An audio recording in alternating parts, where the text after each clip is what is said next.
Agora a gente vai falar sobre uma jornada, e a jornada problema-solução. A gente vai partir do problema, que no nosso caso vai ser resolver uma equação linear. Note que a gente já vai colocar umas hipóteses que eu acho que é importante que vocês já comecem a interagir com isso. No nosso caso, os coeficientes são todos não nulos, que é importante para a gente, né? Porque senão a gente não conseguiria resolver esse sistema. E aqui a gente tem algumas informações que são relevantes aí, né? A gente tem uma lógica de interpretação, que é uma sequência linear. A gente vai remover ambiguidades, né? E abstração da execução. Essas características são importantes dentro dos algoritmos.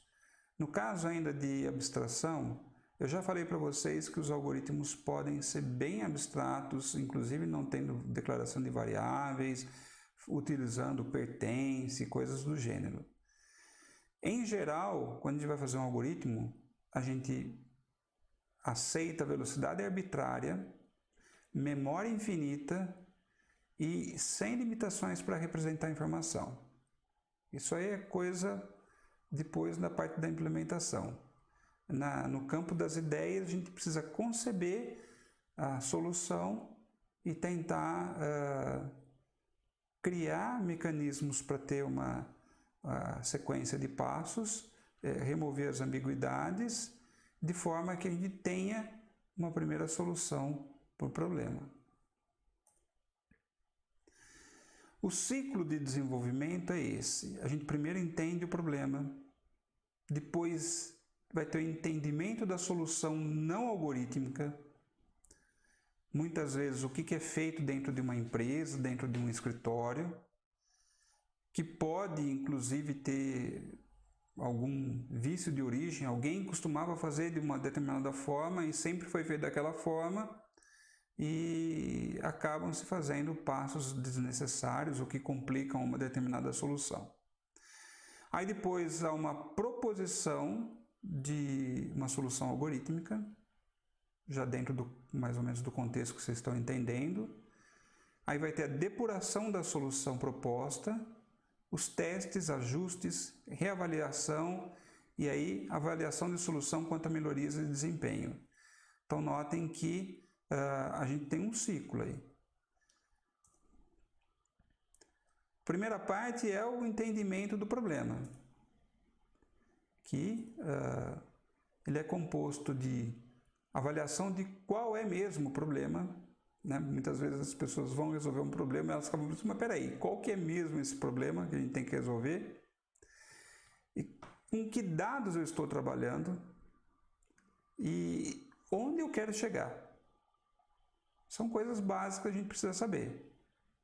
Então, você tem um determinado problema que não foi implementado, ou você já tem uma solução computacional, mas não está contento, ou você está mudando toda a sistemática dentro da empresa, a gente precisa entender o que você quer, qual é o problema que você tem.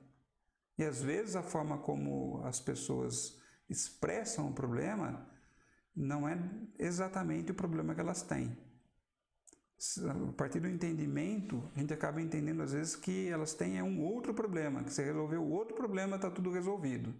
Então essa que é uma fase de entendimento do problema é muito importante, porque às vezes você pega a inquietação de alguém, de um cliente, e já sai fazendo a solução. E às vezes na verdade não era aquilo. Ele falou aquilo, mas não era aquilo que ele precisava. Então você precisa entender o problema. Parece óbvio, mas... Depois o entendimento da solução não algorítmica. Aí você vai... Muitas vezes aquela solução ainda não foi feita e você precisa entender, ter mais conhecimento, estudar sobre o assunto, o que é necessário. Muitas vezes você vai se envolver com outras áreas que não é do seu domínio, então você vai precisar estudar para conseguir usar os seus conhecimentos de computação e propor uma solução não algorítmica.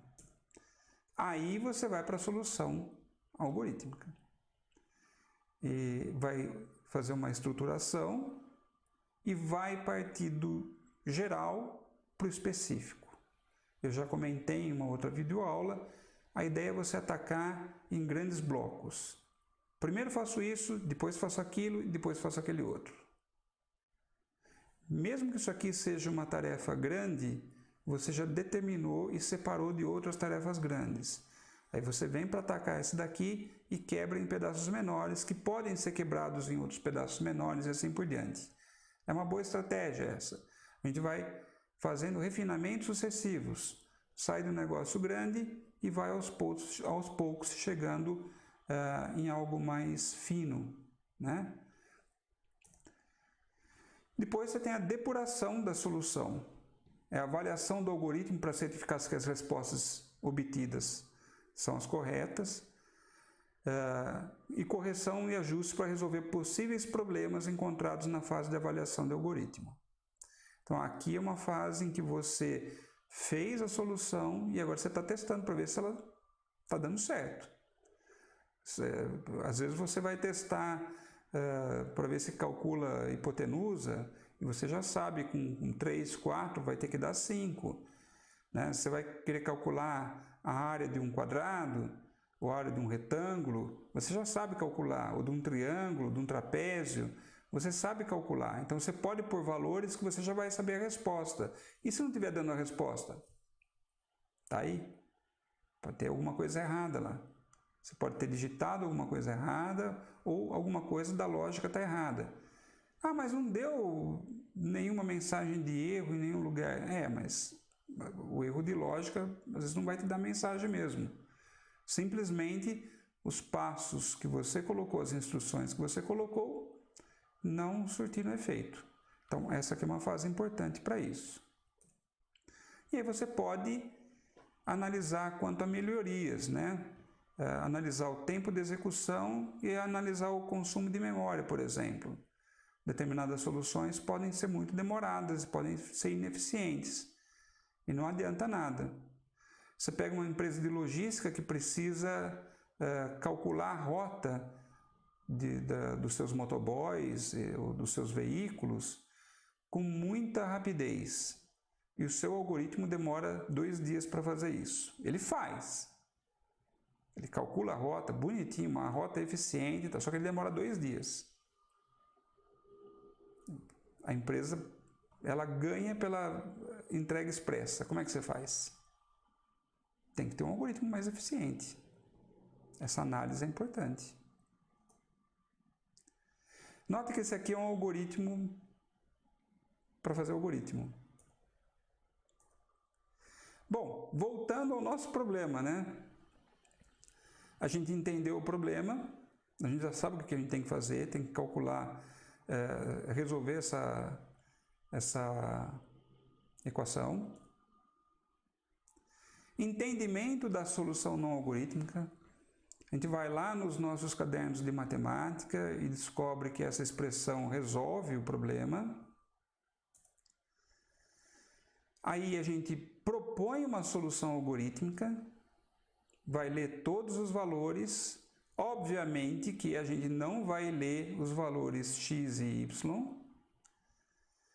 O valor de y a gente põe como cálculo da parte y e o x cálculo da parte x, como sendo aquela história de deixar para um pouco depois para resolver. Isso lá mais para frente nós vamos ver que dá para ser resolvido com função, tá?